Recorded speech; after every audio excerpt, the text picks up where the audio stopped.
মাত্র ৭০ টাকা থেকে শুরু করে ১০০ টাকার মধ্যে পেয়ে যাচ্ছেন এত এত আইটেম আর এত সুপার আর চিজি আর ডেলিশিয়াস পিৎজা, তাও আবার ১০০ টাকায়। বিশ্বাস হয়? আমার তো কোনোভাবে বিশ্বাস হচ্ছিল না। আমি খাবারটা অর্ডার দেওয়ার পরে কতক্ষণ বসেছিলাম শুধুমাত্র দেখার জন্য যে ১০০ টাকায় তারা কি পিৎজা দেন।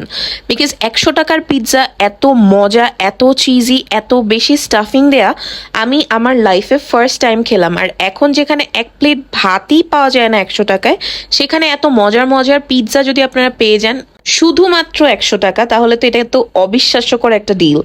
এর মধ্যে কিন্তু প্রতিটা পিৎজার যে ফ্লেভার্সগুলো ছিল ডিফারেন্ট ডিফারেন্ট ছিল। নাগা পিৎজা ছিল, বাবিকিউ পিৎজা ছিল, ফোর সিজনস পিৎজা ছিল। মানে পিৎজার যে ভ্যারিয়েশনগুলো এবং তার সাথে সাথে এগুলোর যে টেস্টগুলো, প্রতিটা টেস্ট কিন্তু ডিফারেন্ট ডিফারেন্ট ছিল। অনেক ক্ষেত্রে হয় না যে ১০০ টাকার পিৎজাগুলো ফ্লেভার্সও সেম থাকে, টেস্টও সেম থাকে, বাট এটা কিন্তু একেবারেই না। এবং প্রতিটা পিৎজার